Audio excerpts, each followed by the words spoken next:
Politique, l'échéance approche et on en sait, un peu, plus sur la configuration des élections régionales. Premier renseignement du week-end, la ministre Sophie Cluzel ne sera pas tête de liste en PACA, où le président sortant Renaud Muselier a trouvé un accord avec la majorité présidentielle, ce qui a fait hurler la droite. Un rassemblement sous forme de barrage à l'extrême droite qui rebat les cartes dans le sud-est, où d'aucuns craignent que cette alliance finisse par booster la candidature RN de Thierry Mariani. Si la campagne démarre tout doucement, en raison notamment de l'omniprésence de la crise sanitaire, les choses commencent à bouger. On a vu par exemple des ministres sauter le pas, à l'image de Marlène Schiappa, qui vient en appui de la candidature de Laurent Saint-Martin en Île-de-France.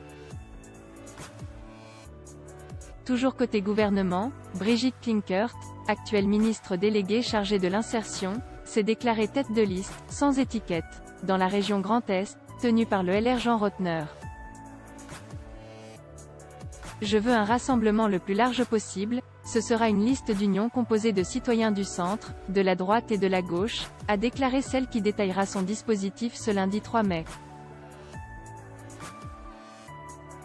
Au regard des sondages, l'hypothèse d'une fusion au deuxième tour avec les Républicains paraît fort probable pour celle qui était, avant son entrée au gouvernement, présidente du conseil départemental du Haut-Rhin élue sous les couleurs de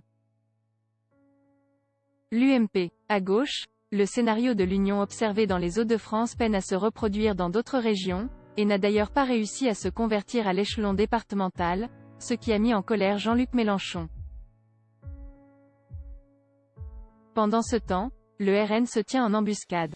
Resté aux portes des Hauts-de-France et de PACA en 2015, le parti de Marine Le Pen rêve de crever un nouveau plafond en gagnant pour la première fois une région.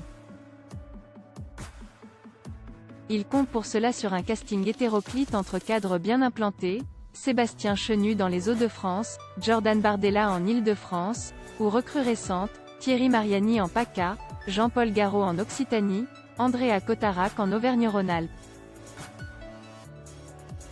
Suivez-nous avec la newsletter quotidienne du HuffPost, recevez par email les infos les plus importantes et les meilleurs articles du jour.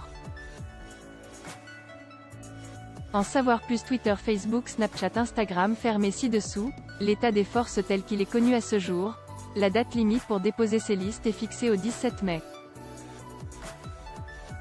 À voir également sur le HuffPost, dans les Pays de la Loire, Orphelin reçoit « l'effet Jadot », pour les régionales lire aussi accusé de faire le jeu du RN en PACA, la Macronie renvoie LR à Dupont-Aignan puis de critiques après la phrase de Ciotti sur la différence entre LR et RN.